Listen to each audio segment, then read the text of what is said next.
Good morning, folks, and happy Friday. So, I wanted to talk about the world of guitars, but specifically the world of high-end boutique acoustic guitars. So, what does, I guess, high-end boutique acoustic guitars have to do with primarily archtop driven, sometimes a lot of tellies, but usually plugged in jazz channels? So, if you've noticed a couple of my uploads, most recently, they've been very, very, very expensive boutique guitars.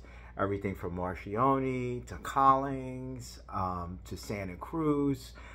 So I've had the opportunity, I guess within the last week I kind of think about it as opposite. One, going to a store or a guitar store here in Weymouth, Massachusetts. The name escapes me, which is going to kill me, but South Shore Music. And then Peter, the guy, the proprietor of the store, loves Eastmans, and I probably have bought like 2 to 3 Eastmans from him. And then had the opportunity about a week or so ago to pop in there, and I played a lot of these E1Ds and all these like Eastmans that were sub $1,000, but all solid wood with ebony. And they just blew me away. So what does that have to do with the expensive guitars? I just couldn't believe. I mean, at one point I had like 5 Eastmans. Eastmans are great guitars. I'd put them up against any boutique guitars. Having said that, I do like some boutique guitars, not just high-end archtops and things of that nature. And I happen to own a Santa Cruz.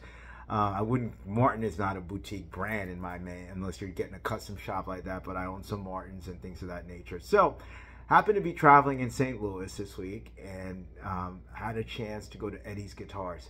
Beautiful, beautiful, beautiful place. And the people there couldn't be so gracious. So, I tried about 7 to 10 high-end guitars, and I have to say this, so the debate goes back and forth in my mind. I would be a hypocrite to say I don't like them or you should not buy high-end guitars, because I own them. There's no substitute for quality. We all know about the law of diminishing returns. At some point, I don't know what that level is, it's different than everybody else. Why does this guitar cost over $7,000? Like my Santa Cruz is just like a ridiculous dollar amount. So everything I tried was probably north of $7 grand. And some people would say, well, I don't want that. Spend that kind of money. My Eastman is just as good, or my Yamaha is just as good. Here's the reality, folks. No matter how you try to cut it, there's a law of diminishing returns, but no, they're not as good.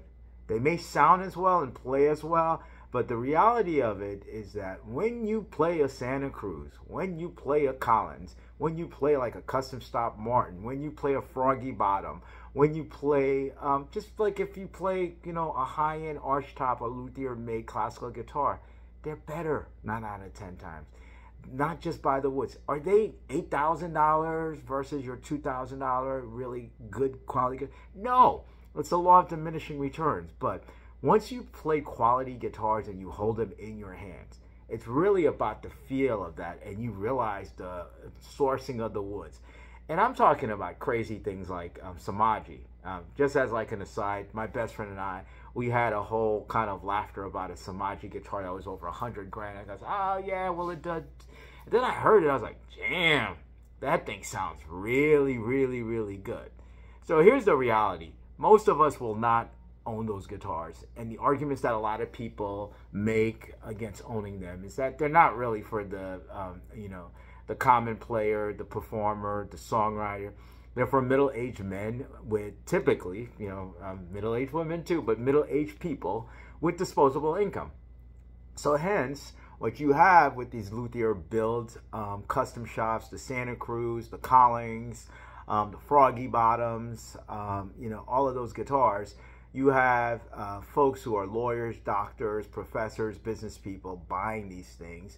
They're not real players, and they become eye candy. And, as proof of that, sometimes when you buy these things used, if you happen to find them on the used market, they're never beat up. They look as if like if it's 2015, they look like they just got made, this year, like the bourgeois and things of that nature. But the reality of it is that a lot of those makers are just looking to produce the best quality instruments that they possibly can. And there's a lot of time, a lot of knowledge, a lot of effort, and a lot of great wood that goes in building that. And, you know, it just costs. Let's just call it what it is, right? You know, if you've got mass-produced things, even if they're good and they sound great and things like that, the labor cost is just not the same. So at the end of the day, you know, I do love boutique guitars. We all know that if you buy a guitar, like I'm just saying, let's say I bought an Eastman OM for about $1,500 to $2,000, that my Santa Cruz or my Bourgeois, that's like $8,000-$10,000, is not, I guess if the math is correct, it's not $6,000 to $8,000 more better than that Eastman. We know that. We know that for a fact. But if you have the money and you are after the best possible instruments, and this goes for arch tops too, so it's not just these, you know, acoustic guitars. Get it. You live only once, okay? You live only once, so get the best possible instrument that you can get, period. And once you've had these instruments in your hand, you realize why they cost that much, all right? Thank you again for watching. You don't need these expensive instruments to practice and practice. Get a great setup on what you have, and you will get good, okay? You will get better. All right, then. Thanks again.